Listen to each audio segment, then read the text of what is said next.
White house نے صدر Obama کی دنیا بھر میں دہشت گردی کے نام پر جاری ڈرون جنگی کھیل کی خفیہ پلے بک جاری کر دی ہے۔ ڈرون حملوں سے پاکستان، افغانستان، صومالیہ، یمن اور لیبیا میں امریکی جنگی کھیل کی کئی برسوں سے خفیہ اوباما پالیسی کو امریکی عدالت کے حکم پر جاری کیا گیا ہے۔ اوباما کی پلے بک میں اس پالیسی کا مقصد دہشت گردوں سے نبرد آزما ہونا بتایا گیا ہے۔ یہ پالیسی 2013 میں طے کی گئی تھی اور صغیرہ راز میں رہی۔ تاہم اب بھی اوباما انتظامیہ نے اس پالیسی کی دستاویز کو مکمل طور پر ظاہر نہیں کیا، بہت سے معاملات کو قومی سلامتی کا جواز بنا کر خفیہ ہی رکھا ہے۔ ہفتے کے روز امریکی شہری آزادیوں سے متعلق تنظیم American civil liberties union (ACLU) نے وائٹ ہاؤس کی جاری کردہ پالیسی دستاویز کو اپنی ویب سائٹ پر آویزاں کر دیا ہے۔ 18 صفحات پر مشتمل اس دستاویز میں ڈرون کے معاملے پر صدارتی پالیسی ہدایت نامے کی فہرست دی گئی ہے، جس میں بغیر پائلٹ طیارے کے استعمال سے شہری ہلاکتوں کو کم سے کم کرنے کے متعلق مناسب تحفظات کو اجاگر بھی کیا گیا ہے۔ اس میں امریکی فوج سے کہا گیا ہے کہ وہ مہلک ہتھیار تبھی استعمال کریں جب یہ بات بالکل یقینی ہو کہ نشانہ خطا نہیں ہوگا اور ہدف دہشت گرد رینج میں ہے، اور یہ کہ کوئی غیر لڑاکا فرد ہلاک یا زخمی نہیں ہوگا۔ دستاویز کے مطابق اس پالیسی کے تحت وائٹ ہاؤس کے قومی سلامتی کے عملے کو کانگریس کی نظر ثانی سے مستثنی قرار اور قابل ذکر قرار دیا گیا ہے کہ وہ مخصوص دہشت گردوں کی ہلاکت کے لیے نشانہ بنانے سے متعلق ضابطوں پر عمل کرا سکیں۔ مشتبہ دہشت گرد کو ہلاک کرنے یا پکڑنے کی انتظامی کارروائی جو عام طور پر CIA یا امریکی فوج کرتی ہے، اس کی قومی سلامتی کونسل نظر ثانی کرتی ہے۔ ہفتے کے روز جاری کیے گئے دستاویز میں اس بات کا اشارہ ملتا ہے کہ حملے کے کسی پروگرام پر غور کرنے کے لیے کابینہ کے دیگر محکموں اور اداروں کے نمائندے بھی اجلاس بلا سکتے ہیں، لیکن حتمی فیصلہ صرف صدر کی قومی سلامتی کونسل کرے گی۔ 6 ماہ قبل ایک وفاقی عدالت نے حکومت کو حکم دیا تھا کہ پالیسی دستاویزات کو منکشف کیا جائے،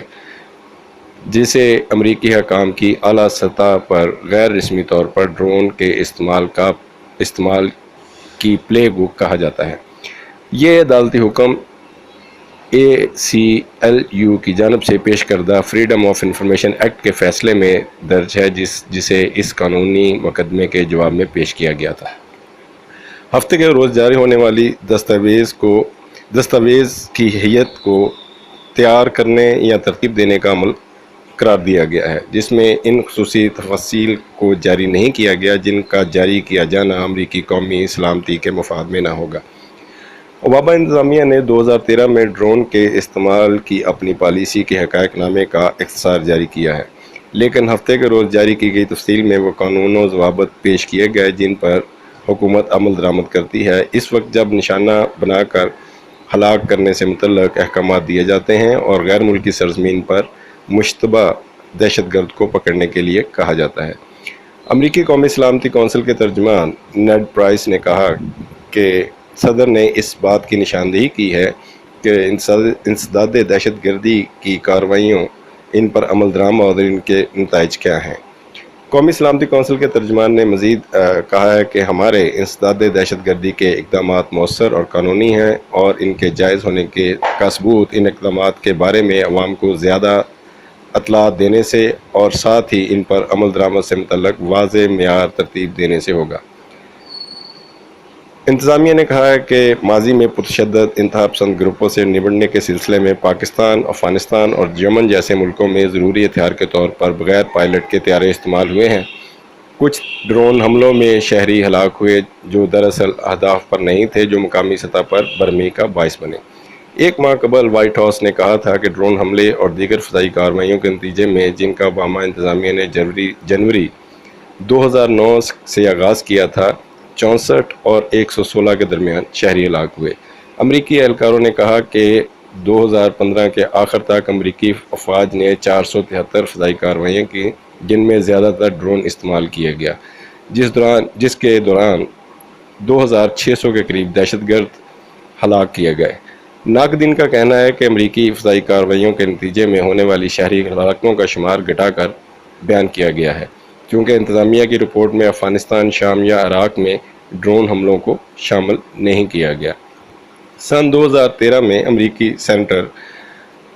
لنڈسی گراہم نے اپنی جمع کردہ اطلاعات کے مطابق بتایا تھا کہ امریکی حملوں میں 4700 افراد ہلاک ہو چکے ہیں۔ امریکی انٹیلیجنس ادارے ڈی این اے کے اعداد و شمار کو انویسٹیگیٹو جرنلسٹ بیورو نے اپنے اعداد و شمار سے رد کر دیا تھا۔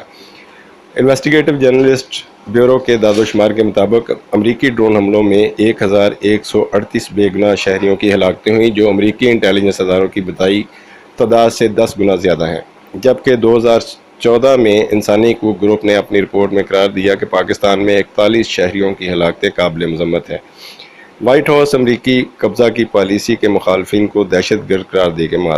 مار رہا ہے۔ اس گروپ کی رپورٹ کے مطابق امریکی ڈرون حملوں میں 1147 بے گناہ شہریوں کی ہلاکتیں ہوئیں۔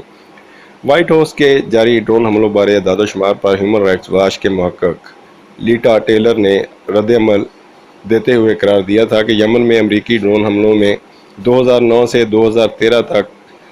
57 بے گناہ شہریوں کی ہلاکتیں ہوئیں۔ ایک تھنک ٹینک سٹیمسن سینٹر کے مطابق اس وقت Afghanistan, Djibouti, Ethiopia, Kuwait, Niger, Philippines,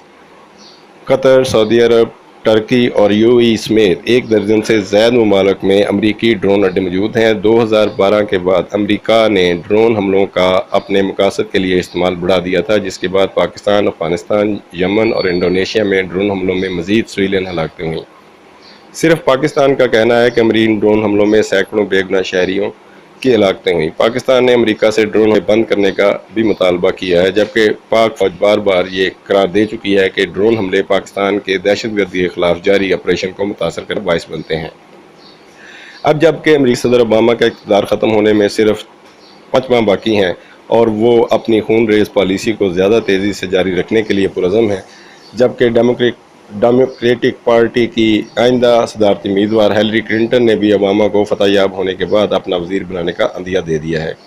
امریکی تجزیہ کاروں کا کہنا ہے کہ اوباما اپنے وائٹ ہاؤس کے اوول آفس کو ڈرون حملوں کے ذریعے دنیا بھر میں ٹارگٹ کلنگ کے لیے ہیڈ کوارٹر میں تبدیل کر رہے ہیں۔ اوباما آئندہ 6 ماہ میں دہشت گرد قرار دی گئی تنظیموں کے خلاف ڈرون حملوں میں 50% اضافہ کرنے کا خفیہ ایجنڈا رکھتے ہیں،